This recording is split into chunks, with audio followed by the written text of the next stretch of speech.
Oke. Assalamualaikum warahmatullahi wabarakatuh. Selamat pagi, siang, sore, ataupun malam. Yang terhormat, Kak Vina selaku dosen pembimbing KLB kelas E. Kelompok 4 kali ini akan mempresentasikan tentang ethics. Ini anggota kelompok 4. Yang kita bahas ada ethical consideration, ethics in communication, guideline for intercultural ethics, dan kesimpulan. Yang pertama ada ethical consideration. Sebagai etika dapat dilihat sebagai cerminan dari keyakinan yang berakar pada budaya. Sebagai seperangkat prinsip, etika juga memberikan pedoman yang memenuhi cara kita berkomunikasi dengan orang lain. Oleh karena itu, etika membantu kita menentukan apa yang harus kita lakukan, bagaimana kita harus bertindak, dan bagaimana kita harus berinteraksi dengan orang lain. Contohnya, etika di budaya Jepang saat membayar adalah meletakkan uang di atas nampan, seperti yang ada di sebelah kanan, ada nampan uang. Sedangkan di Indonesia tidak harus seperti itu, karena di budaya Indonesia tidak ada etika seperti itu. Etika melibatkan penilaian yang mengandung implikasi etis, mempertimbangkan apa yang benar atau salah, pantas atau tidak pantas, dan baik atau buruk, mengharuskan kita untuk memikirkan dalam pengertian global dan memutuskan apakah yang sesuai untuk masyarakat kita juga sesuai untuk masyarakat global secara keseluruhan. Lalu ada serangkaian perdebatan sebagai pengantar etika, bisa dilihat di sini. Ya, selanjutnya kita masuk ke ethics in communication.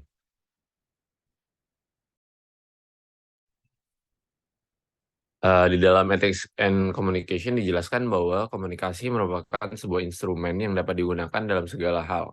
Komunikasi selalu memberikan dampak yang dapat berupa dampak baik ataupun buruk. Karena ketika kamu berkomunikasi itu sama dengan kamu sedang membuat perubahan dan dampak itu bisa jangka panjang maupun jangka pendek. Sebagian besar budaya yang mengakui dimensi etika dari komunikasi ada di tingkat hukum dan interpersonal. Di Amerika Serikat ataupun US misalnya, aspek hukum komunikasi dimanifestasikan dalam undang-undang. Namun, meskipun sebagian besar konteks komunikasi berada di luar lingkup hukum, kita tetap perlu mempertimbangkan efek dalam lingkup interpersonal. Dan yang penting apapun konsekuensinya, baik sederhana atau mendalam. Etika adalah topik yang sulit dan dipahami dan memiliki banyak sisi. Keputusan untuk bertindak dengan cara tertentu adalah tanggung jawab kita. Pilihan tindakan menjadi rumit karena banyak keputusan etis yang bersifat otomatis yang dibuat secara tidak sadar karena pengkondisian sebelumnya.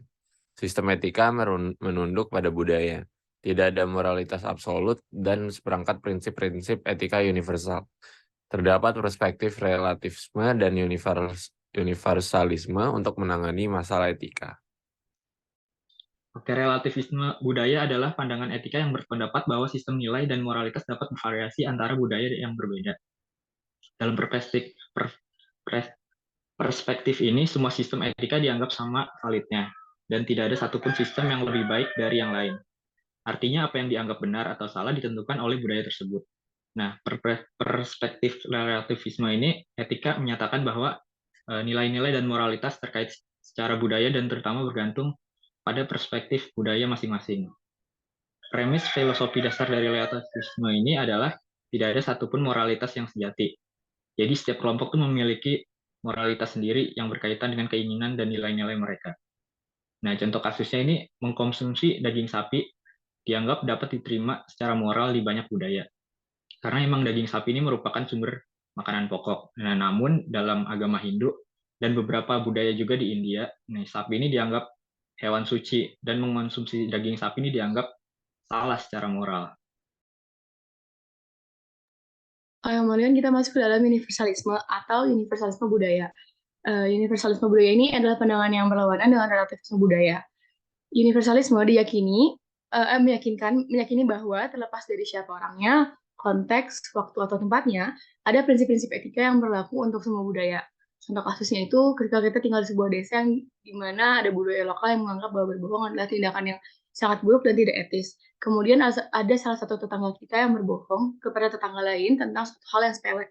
Menurut pandangan universalisme budaya, berbohong adalah tindakan yang salah dan tidak etis dalam sebuah budaya. Jadi, tindakan tersebut itu salah di semua budaya gitu loh. Jadi kalau di relativisme budaya itu kan kayak cuman di beberapa tempat doang. Kalau misalnya di universalisme itu di semuanya, berlaku untuk semuanya.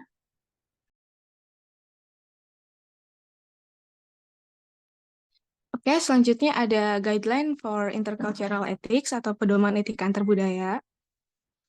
Boleh di next. Yang pertama ada be aware that communication produces a response. Jadi saat kita berkomunikasi dengan seseorang yang memiliki kebudayaan yang berbeda, itu kita akan lebih sulit memprediksikan respon apa yang akan dia berikan terhadap pesan yang kita sampaikan gitu. Jadi di sini disarankan kita untuk lebih berhati-hati nih selama berkomunikasi antar budaya gitu. Juga sebelumnya kita harus mempelajari dulu mengenai budaya mereka. Jadi contoh kasusnya itu seperti yang sering kita lihat itu orang-orang India tuh kan suka menggelengkan kepalanya gitu ya. Ternyata menggelengkan kepala itu merupakan simbol dari persetujuan bagi mereka. Dimana itu kan berbanding terbalik dengan di Indonesia gitu. Dimana menggelengkan kepala itu merupakan simbol dari tidak setuju gitu. Makanya karena maka dari itu kita harus mempelajari dulu nih budaya mereka sebelum berkomunikasi untuk mencegah misunderstanding dan konflik gitu. Boleh di next. Oke, yang kedua itu ada respect others, yaitu menghormati orang lain.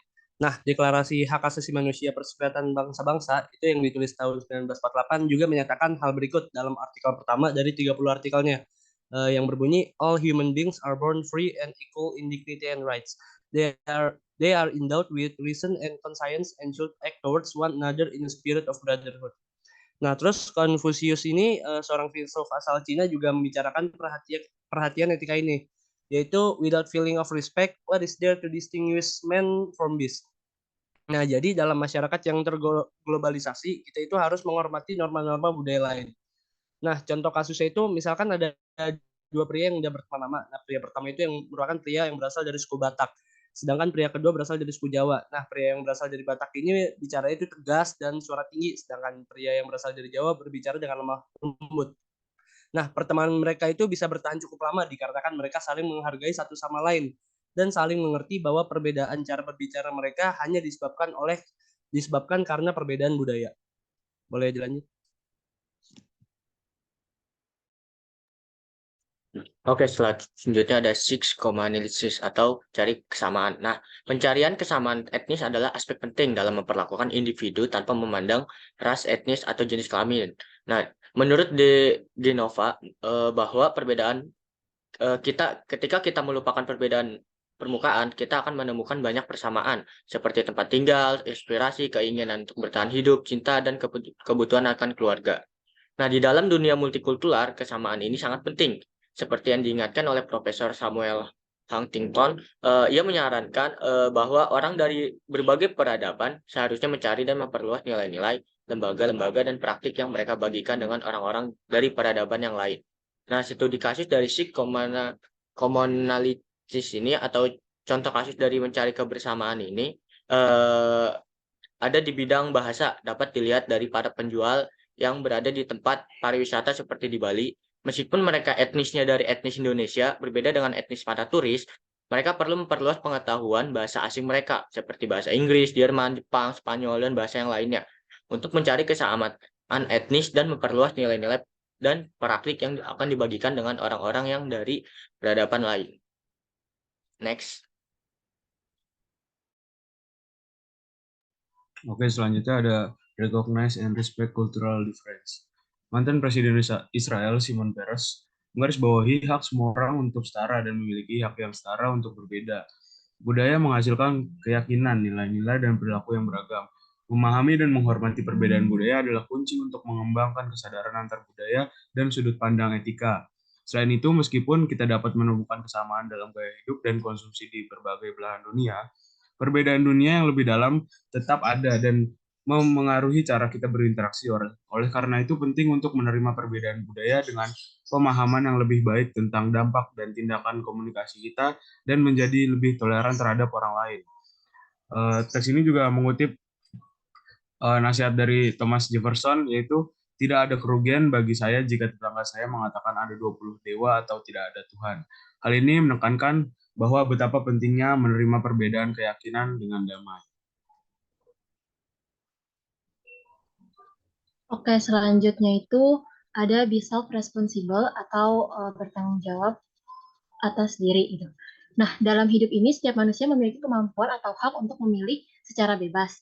Dan hal tersebut membuat kita tuh harus selalu berhati-hati dalam membuat keputusan. Karena setiap keputusan yang kita buat itu akan memberikan dampak. Nggak hanya untuk diri kita sendiri, tapi juga bagi orang lain. Nah, dampak itu bisa berupa dampak baik, seperti dampak yang diinginkan, ataupun dampak yang buruk, dampak yang tidak diinginkan. Nah, agar kita dapat hidup di dalam dunia yang penuh keberagaman, yang penuh sesakeni, dan saling terhubung, kita harus selalu mengingat peran kita masing-masing dan bertanggung jawab atas diri kita dan atas semua tindakan yang akan kita lakukan.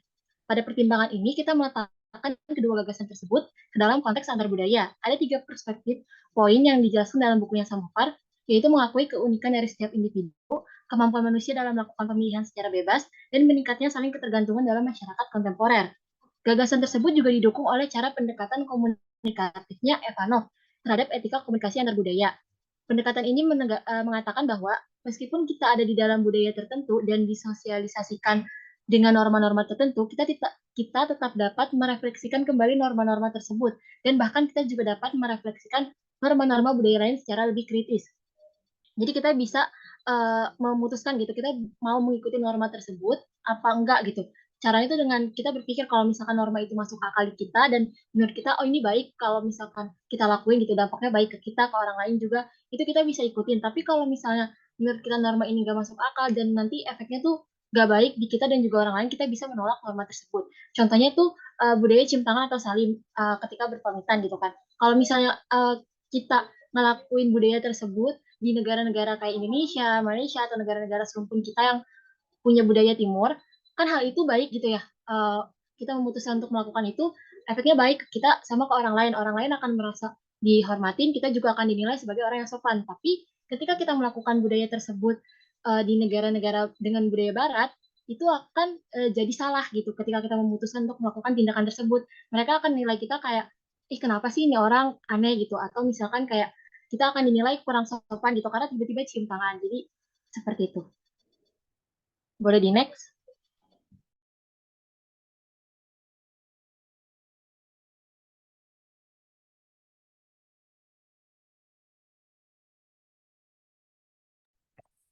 Ya, sebelum kita masuk ke bagian kesimpulan, ada sedikit studi kasus yang sudah kami persiapkan.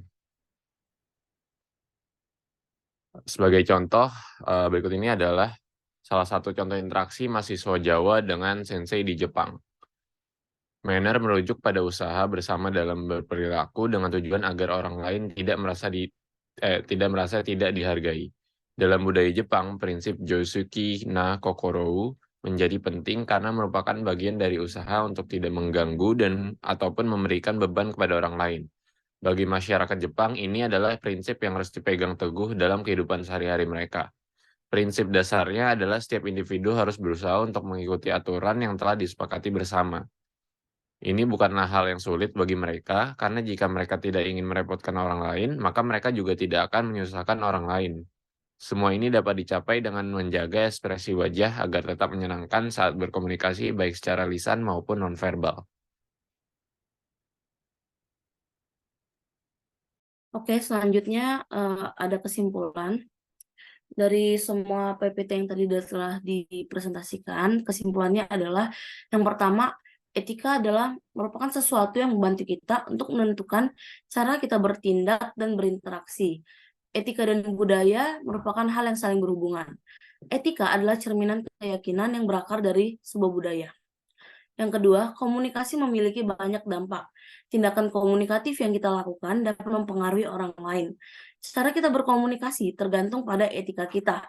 Ada 2 perspektif yang saling bertolak belakang dan digunakan masyarakat serta budaya dalam menangani masalah etika, yaitu relativisme dan juga universalisme. Yang ketiga, terdapat 5 pedoman etika antar budaya yang harus kita pahami.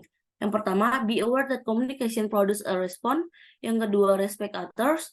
Yang ketiga, seek commonalities. Yang keempat, recognize and respect cultural difference. Yang kelima, be self-responsible. Baik, sekianlah presentasi dari kelompok kami. Mohon maaf bila ada salah kata. Terima kasih.